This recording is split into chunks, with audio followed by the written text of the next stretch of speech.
آج انشاءاللہ ہم استغفار کی اہمیت، فائدے اور استغفار کی برکات کے بارے میں کچھ بات کریں گے۔ سب سے پہلی بات تو یہ ہے کہ ہم سب انسان بھولنے والے ہیں، خطا کار ہیں، اللہ کے حق میں، بندوں کے حق میں کوتاہی کرنے والے ہیں۔ اس لیے ہم میں سے ہر ایک کے لیے بہت ضروری ہے کہ ہم اپنے آپ کو بہتر بنانے کے لیے اور اپنی غلطیوں کو معاف کرانے کے لیے اللہ سبحانہ و تعالیٰ کی طرف رجوع کریں۔ رسول اللہ صلی اللہ علیہ وسلم نے فرمایا ہے، ہر انسان خطا کار ہے اور بہترین خطا کار وہ ہیں جو توبہ کرتے ہیں۔ یعنی ہم میں سے ہر شخص سے کچھ نہ کچھ بھول چوک ضرور ہوتی، لیکن اس بھول چوک کا علاج کیا ہے؟ توبہ۔ اور توبہ کا مطلب ہے اللہ سبحانہ تعالیٰ کی طرف پلٹنا، رجوع کرنا۔ ہر انسان کے علاوہ مومن سے بھی خطا ہوتی، مومن سے بھی گناہ ہوتا ہے۔ نبی صلی اللہ علیہ وسلم نے فرمایا، ہر مومن سے کوئی نہ کوئی ایسا گناہ سرزد ہو جاتا ہے جس کو وہ وقتاً فوقتاً کرتا رہتا ہے، یعنی باوجود کوشش کے، باوجود عہد کرنے کے، باوجود پکا ارادہ کرنے کے ہم پھر پھسل جاتے ہیں، کچھ نہ کچھ ہم سے غلطی ہو ہی جاتی۔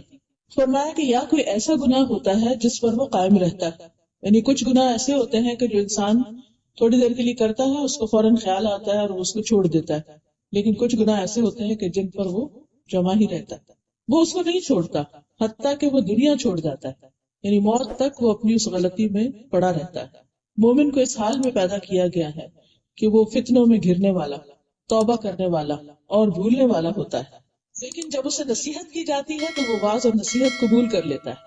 یہ مومن کی خوبی ہے، یعنی یہ تو ہو نہیں سکتا کہ ہم سے کوئی غلطی نہ ہو، اور یہ بھی نہیں ہو سکتا کہ ہم ہر غلطی پر فوراً ہی توبہ کر لیں۔ وہ کون سی غلطیاں ہوتی ہیں یا وہ کون سے گناہ ہوتے ہیں جن پر ہم توبہ نہیں کر پاتے؟ ان میں سے عموماً ایک قسم وہ ہوتی ہے کہ جن کے بارے میں ہم یہ جانتے ہی نہیں کہ یہ غلط ہے۔ ہم اپنی گزشتہ زندگی کے بارے میں جانتے ہیں کہ بہت ساری چیزیں ہم ایسی کرتے رہے جن کو ہم نے غلط نہیں سمجھا کیونکہ ہم اندھیرے میں تھے، لیکن جس وقت ہمیں روشنی ملی، قرآن کی روشنی، سنت کی روشنی، تو ہمیں اپنی غلطیوں کا پتہ چلنے لگا، اور جہاں جہاں ہم نے دیکھا کہ ہم کوئی چیز درست نہیں کر رہے یا پھر درست تو کر رہے مگر اعلیٰ درجے کی نہیں کر رہے، تو ہم نے اپنے اندر اس کے لیے امپرومنٹ لانے اور اس کو بہتر کرنے کی کوشش کی اور اپنی غلطیوں سے چھٹکارا پانے کی بھی، یا کم از کم یہ ضرور ہوا کہ ہمیں ان غلطیوں پر ندامت اور شرمندگی ہونے لگی۔ تو مومن کا حال یہی ہوتا ہے کہ اس سے غلطی تو ہوتی ہے لیکن وہ غلطی کو مان جاتا ہے، اس کو پہچان جاتا ہے اور پھر وہ اس کی اصلاح کی کوشش کرتا ہے، اور یہ اس کے ایمان کے درجے کے مطابق ہوتا ہے۔ جس کا ایمان جتنا زیادہ ہوتا ہے اس کے اندر یہ احساس، یعنی اپنی غلطی پر ندامت اور شرمندگی کا احساس اتنا ہی زیادہ ہوتا ہے، اور جس کے اندر ایمان کم ہوتا ہے اس کے اندر وہ سیلف ریئلائزیشن اور اپنی غلطی کی پہچان اور پھر اس کے اوپر ندامت اور اس کو دور کرنے کے لیے ارادہ اور کوشش وہ بھی کم ہی ہوتی ہے۔ تو گناہ کے بعد مومن اور غیر مومن کے درمیان واضح فرق ہوتا ہے۔ مومن اپنے گناہ کو ایسے محسوس کرتا ہے جیسے وہ کسی پہاڑ کے نیچے بیٹھا ہوا اور ڈر رہا ہوتا ہے کہ کہیں وہ اس کے اوپر گری نہ جائے اور وہ اس کے نیچے پس کے دب کے ختم نہ ہو جائے۔ اور فاسق اور فاجر کا حال یہ ہوتا ہے کہ وہ اپنے گناہ کو مکھی کی طرح ہلکا سمجھتا ہے کہ وہ اس کے ناک کے پاس سے گزری اور اس نے اپنے ہاتھ سے یوں اس کو اشارے سے دور کر دیا، یعنی اس کو گناہ کی شدت کا احساس نہیں ہوتا، اس پر شرمندگی نہیں ہوتی، یعنی اس کو خیال ضرور آتا ہے کہ یہ غلط ہے لیکن کوئی بس خیال آتا ہے اور چلا جاتا ہے۔ اس کے اندر سے ایک آواز اٹھتی ہے لیکن وہ اس کو دبا دیتا ہے اور اس کی پرواہ نہیں کرتا۔ لیکن مومن پریشان ہوتا ہے اور وہ توبہ کرنے کی طرف لپکتا ہے کیونکہ اس کو یہ معلوم ہے کہ اس کا ایک رب ہے جو گناہوں کو معاف کرتا ہے، اور اسے غلطی کرنے کے بعد جو شرمندگی اور ندامت اور ایک گلٹ ہوتی ہے اسے دور کرنے کے لیے وہ مدد چاہتا ہے، وہ اپنے رب کی طرف رجوع کرتا ہے اور پھر وہ اس سے چھٹکارا پاتا ہے تاکہ وہ اس دنیا میں بھی سکون کی زندگی بسر کر سکے اور آخرت میں بھی اطمینان پائے۔ رسول اللہ صلی اللہ علیہ وسلم نے فرمایا، تم سے پہلے لوگوں میں سے ایک آدمی کا ذکر ہے کہ وہ ایک کھوپڑی کے پاس سے گزرا، یعنی جیسے کہیں سے گزر رہا تھا تو راستے میں ایک کھوپڑی نظر آئی کسی مرے ہوئے کی۔ اس نے اس کی طرف دیکھا اور اپنے آپ سے باتیں کرنے لگا۔ وہ باتیں کیا کر رہا تھا؟ کہنے لگا، اے میرے رب، تو بڑی عظیم ذات ہے اور میں بڑا کمزور ہوں، اور تو بار بار بخشنے والا ہے اور میں بار بار گناہ کرنے والا ہوں۔ پھر وہ اللہ کے سامنے سجدے میں گر پڑا تو ایک ہیوی آواز آئی، اسے کہا گیا کہ اپنا سر اٹھاؤ، اس سجدے سے اوپر کرو، اور کہا گیا کہ تو بار بار گناہ کرنے والا ہے اور میں بار بار بخشنے والا ہوں. تو اس نے اپنا سر اٹھایا اور اللہ نے اس کو بخش دیا. اب سوال یہ پیدا ہوتا ہے کہ وہ کھوپڑی دیکھ کر وہ ایسی باتیں کیوں کر رہا تھا. ہم سب جانتے ہیں کہ ہم جتنا بھی غافل رہیں، موت کو بھولے رہیں، لیکن اگر قبرستان کے پاس سے گزر ہو تو سوال ہی پیدا نہیں ہوتا کہ ہمیں اپنی موت یاد نہ آئے، اپنا مرنا یاد نہ آئے اور اپنی قبر یاد نہ آئے. اسی طرح اگر کسی کی میت پر جائیں تو وہاں بھی لازماً اس کو دیکھ کر، میت کو دیکھ کر یا کفن کو دیکھ کر یا اور اسی طرح کی چیزیں جو ہے متعلقہ اس کو دیکھ کر ضرور یاد آتی ہے اپنی موت. اگر ریئل میں نہ بھی دیکھے، کوئی ویڈیو کلپ دیکھ لے یا کوئی ایسا میسج پڑھ لے جس میں موت کا ذکر ہو تو خیال آتا ہے. اسی طرح اس شخص کے اوپر یہ کیفیت کیوں طاری ہوئی اس کھوپڑی کو دیکھ کر. آپ نے ویسے بھی دیکھا ہوگا کہ کھوپڑی کی تو اگر تصویر بھی دیکھ لی جائے تو ہیبت آتی، ایک خوف سا آتا ہے نا، کیونکہ ساری اسکن اتر چکی ہوتی، آنکھیں نہیں ہوتی، ہونٹ نہیں ہوتے، کوئی کچھ نہیں ہوتا، تو وہ ایک ڈراؤنی سی چیز ہوتی. تو ایسی چیزیں انسان کے دل کو نرم کرتی، اس کو اپنی موت یاد دلاتی. اور انسان جب ایسی کیفیت میں اپنے رب کی طرف رجوع کرتا ہے تو بڑا سچا رجوع کرتا ہے. اس کے دل کے اوپر ایک خاص قسم کی کیفیت گزرتی اور وہ اندر سے پگھل جاتا ہے اور پھر وہ حقیقی معنوں میں اپنے رب کو پکارتا ہے. اس شخص کا بھی حال یہی تھا اور یہ ندامت کے مارے اپنے گناہوں کو دیکھتے ہوئے شرمندگی کے مارے گر پڑا اور سجدے میں پڑ گیا اور پھر اللہ سے باتیں کرنے لگا. تو اللہ سبحانہ تعالیٰ نے اس کے اس عمل کی وجہ سے اس کو بخش دیا. تو اس سے یہ بات پتہ چلتی ہے کہ انسان تو گناہ گار ہے ہی، لیکن رب بہت غفار ہے، بہت زیادہ بخشنے والا ہے. اس لیے انسان سے چھوٹا گناہ ہو یا بڑا گناہ ہو کبھی بھی اسے مایوس نہیں ہونا چاہیے اور اپنے رب کی طرف رجوع کرتے رہنا چاہیے، تاکہ دنیا سے جب انسان جائے تو بالکل پاک صاف ہو کر جائے. حدیث سے ہمیں یہ بھی پتہ چلتا ہے کہ استغفار کا کرنا اللہ تعالیٰ کو پسند ہے اور اللہ سبحانہ تعالیٰ ہمیں اس کی ترغیب بھی دیتے، شوق دلاتے ہیں.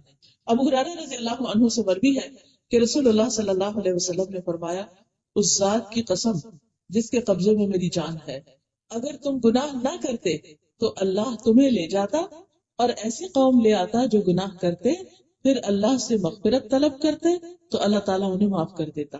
یعنی اللہ تعالیٰ جانتے ہیں کہ انسان کو جیسا میں نے بنایا ہے وہ بھولنے والا بھی ہے، غلطی کرنے والا بھی ہے، اور اس سے بار بار ایسا ہوگا اور پھر یہ پلٹے گا.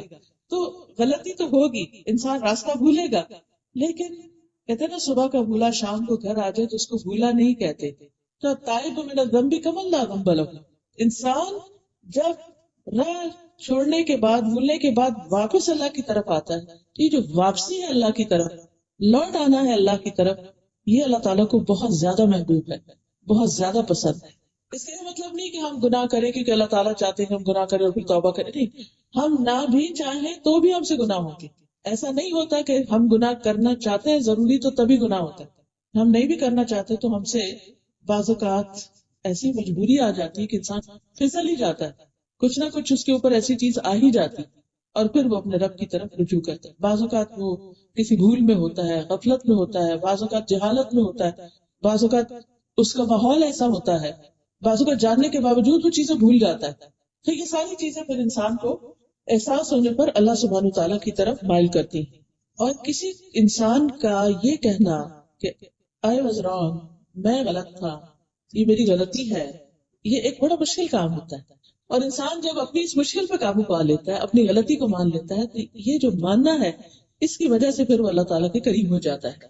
قرآن مجید میں اللہ تعالیٰ فرماتے ہیں افلا یتوبون الی اللہ ویستغفرونہ، کیا وہ اللہ کے حضور توبہ نہیں کریں گے اور اس سے بخشش نہیں مانگیں گے.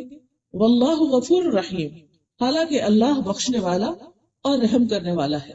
یعنی اللہ سبحانہ تعالیٰ اس بات کی دعوت دیتے ہیں کہ آؤ اور مجھ سے بخشش طلب کرو. ہم جتنے بھی انبیاء علیہ السلام ہیں ان کی زندگیوں کو دیکھتے ہیں تو ہمیں یہ نظر آتا ہے کہ وہ تمام انسانیت کے اعلیٰ درجے پر ہوتے ہوئے عام انسانوں سے، مومنوں سے بلند مقام رکھتے ہوئے بھی اپنے رب کی طرف رجوع کرتے ہیں اور ہر موقع پر رجوع کرتے ہیں. ہم سب جانتے ہیں کہ آدم علیہ السلام جو ہم سب کے باپ ہیں، ان سے جب بھول ہوئی تھی تو انہوں نے کیا کیا؟ انہوں نے فَتَلَقَّى آدَمُ مِن رَبِّهِ كَلِمَاتٍ فَتَابَ عَلَيْهِ إِنَّهُ هُوَ التَّوَّابُ الرَّحِيمُ. آدم علیہ السلام نے اپنے رب ہی سے کلمات سیکھے اور اللہ سے استغفار کی تو اللہ تعالیٰ ان کی طرف متوجہ ہوئے اور ان کو معاف کر دیا. اور اس میں انہوں نے کیا کہا؟ ربنا ظلمنا انفسنا وَإِن لَّمْ تَغْفِرْ لَنَا وَتَرْحَمْنَا لَنَكُونَنَّ مِنَ الْخَاسِرِينَ. تو اللہ سبحانہ وتعالیٰ نے ان کی بخشش فرما دی، اللہ ان سے راضی ہو گیا. اس کے بعد ہم دیکھتے ہیں ابراہیم علیہ السلام کو جو اللہ کے دوست تھے. قرآن مجید میں آتا ہے وَاتَّخَذَ اللَّهُ إِبْرَاهِيمَ خَلِيلًا، اللہ تعالیٰ نے ابراہیم علیہ السلام کو اپنا دوست بنایا. اللہ کو کسی دوست کی ضرورت نہیں، لیکن یہ ان کو عزت بخشی ان کی قربانیوں کی وجہ سے، اور ان کو دوست کہا اور خلیل کہا. اتنا بڑا آنر ملنے کے باوجود بھی.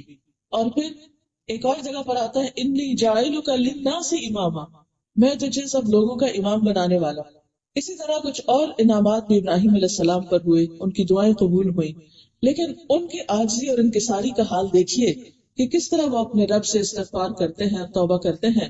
وہ کہتے ہیں والذی اطمع ان یغفر لی خطیئتی یوم الدین، وہ ذات جس سے میں توقع رکھتا ہوں کہ قیامت کے دن میری خطائیں معاف کر دے گا. یعنی انہیں بھی اپنی خطاؤں کا احساس ہے. حالانکہ انبیاء علیہ السلام کے ساتھ تو اللہ کا وعدہ ہے ان کی بخشش کا، لیکن اس کے باوجود انہیں اس بات کا احساس ہے. اس سے یہ بھی سمجھ میں آتا ہے کہ جس انسان کے اندر جتنا ایمان ہوگا، جتنی روشنی ہوگی، جتنی اویئرنیس ہوگی، جتنا تقوی ہوگا، اتنی ہی زیادہ اس کو اپنی بخشش کی فکر بھی ہوگی. اسی طرح ہم موسیٰ علیہ السلام کے بارے میں دیکھتے ہیں. موسیٰ علیہ السلام کا آپ دیکھیے کہ سب سے زیادہ قرآن مجید میں ذکر ہوتا ہے. کوئی پارہ ایسا نہیں جس میں موسیٰ علیہ السلام کا ذکر نہ ہو. اور ویسے بھی آپ جانتے ہیں کہ آسمان پر ابراہیم علیہ السلام ساتویں آسمان پر ہے، تو موسیٰ علیہ السلام چھٹے آسمان پر، یعنی اللہ کے معزز ترین بندوں میں سے ہے موسیٰ علیہ السلام. لیکن وہ بھی کس طرح اپنی غلطی کا اعتراف کرتے ہیں. قال رب انی ظلمت نفسی فاغفر لی فغفر له انہ هو الغفور الرحیم. اے میرے رب، بلا شبہ میں نے اپنے آپ پر ظلم کیا، تو مجھے معاف کر دے. تو اللہ سبحانہ وتعالیٰ نے ان کو بخش دیا، ان کو معاف کر دیا. بے شک وہ بڑا بخشنے والا، رحم فرمانے والا ہے. یونس علیہ السلام سے جب خطا ہوئی، اپنی قوم کو چھوڑ کر چلے گئے تو مچھلی نے ان کو نگل لیا. وہاں جا کر انہوں نے کیا کہا؟ لا الہ الا انت سبحانک انی کنت من الظالمین. تو اللہ سبحانہ وتعالیٰ نے ان پر رحم فرما دیا. ونجیناہ من الغم وکذالک ننجی المؤمنین. ہم نے ان کو غم سے نجات دی اور مومنوں کو بھی ایسے ہی دیتے ہیں. اسی طرح داؤد علیہ السلام کے بارے میں آتا ہے سورہ صاد میں وظن داؤد انما فتناہ فاستغفر ربہ وخر راکعا واناب. داؤد علیہ السلام کو اس بات کا خیال آیا کہ دراصل ہم نے ان کی آزمائش کی ہے، تو انہوں نے اپنے رب سے معافی مانگ لی اور وہ رکوع میں گر گئے. خر راکعا واناب، اور اللہ کی طرف انہوں نے رجوع کر لیا. اسی طرح ہم یہ دیکھتے ہیں کہ جتنے بھی پیغمبر ہیں یہ اپنی قوموں کو بھی استغفار کی ترغیب دیتے ہیں. نوح علیہ السلام اپنی قوم سے کہتے ہیں فَقُلْتُ اسْتَغْفِرُوا رَبَّكُمْ إِنَّهُ كَانَ غَفَّارًا، کہ اپنے پروردگار سے، اپنے رب سے معافی مانگ لو، بے شک وہ بڑا معاف کرنے والا ہے. ہود علیہ السلام نے کہا وَيَا قَوْمِ اسْتَغْفِرُوا رَبَّكُمْ ثُمَّ تُوبُوا إِلَيْهِ، اے میری قوم اپنے پروردگار سے معافی مانگو پھر اسی کے آگے توبہ کرو. شعیب علیہ السلام نے کہا وَاسْتَغْفِرُوا رَبَّكُمْ ثُمَّ تُوبُوا إِلَيْهِ، اپنے رب سے معافی مانگو اور اس کے آگے توبہ کرو. اللہ سبحانہ وتعالیٰ نے نبی صلی اللہ علیہ وسلم کو بھی استغفار کا حکم دیا. وَاسْتَغْفِرِ اللَّهَ إِنَّ اللَّهَ كَانَ غَفُورًا رَحِيمًا، اور اللہ سے بخشش طلب کیجیے، اللہ یقیناً بہت بخشنے والا مہربان ہے. تمام لوگوں کو یہ حکم دیا گیا کہ وہ استغفار کریں. وَأَنِ اسْتَغْفِرُوا رَبَّكُمْ ثُمَّ تُوبُوا إِلَيْهِ. پھر اسی طرح ایمان والوں کی خاص صفت ہے کہ وہ استغفار کثرت سے کرتے ہیں. سورۃ السجدہ میں آتا ہے کانوا قلیلا من اللیل ما یہجعون وبالاسحار هم یستغفرون، کہ وہ راتوں کو کم سوتے ہیں اور سحری کے وقت استغفار کرتے ہیں، یعنی تہجد کے وقت وہ اللہ سے اپنے گناہوں کی معافی مانگتے ہیں. ان کو یہ ذوق اور خیال نہیں ہوتا کہ ہم تو اس وقت اٹھ رہے ہیں، ہم تو بڑے نیک لوگ ہیں تو ہمیں تو ضرورت نہیں. جو جتنا اپنے رب کے قریب ہوتا ہے، اللہ کی عظمت کو پہچانتا ہے، اس کے گرینڈر کو اور اس کی بڑائی کو اور اس کی حکمت کو اور اس کے علم کی وسعتوں کو، وہ اتنا ہی زیادہ اپنی کوتاہیوں کو دیکھنے والا ہو جاتا ہے اور پھر وہ اس سے توبہ کرتا ہے. اور یہ بھی یاد رکھیے کہ جو اللہ سے معافی کی امید رکھتا ہے اسی کو معافی ملتی. یہ نہیں کبھی بھی سوچنا چاہیے کہ میری تو معافی ہو نہیں سکتا، میرا گناہ نہیں معاف ہو سکتا، مجھے نہیں اللہ بخشے گا. یہ کبھی بھی نہ سوچے، نہ امید، نہ مایوس نہ ہو. رسول اللہ صلی اللہ علیہ وسلم نے فرمایا، اللہ تبارک و تعالیٰ فرماتا ہے اے ابن آدم جب تک تو مجھے پکارے گا اور مجھ سے پر امید رہے گا میں تجھے بخشتا رہوں گا. جو بھی کوئی گناہ ہوگے ان کی میں کوئی پرواہ نہیں کروں گا. اے ابن آدم اگر تیرے گناہ آسمان کی بلندیوں تک پہنچ جائیں، اور آپ کو معلوم ہے کہ زمین سے آسمان کا فاصلہ 500 سال کے برابر، تو پھر مجھ سے بخشش طلب کرے تو میں پرواہ کیے بغیر تجھے بخش دوں گا. اتنے زیادہ گناہ ہے کہ آسمان تک چلے گئے. اے ابن آدم، اگر تو زمین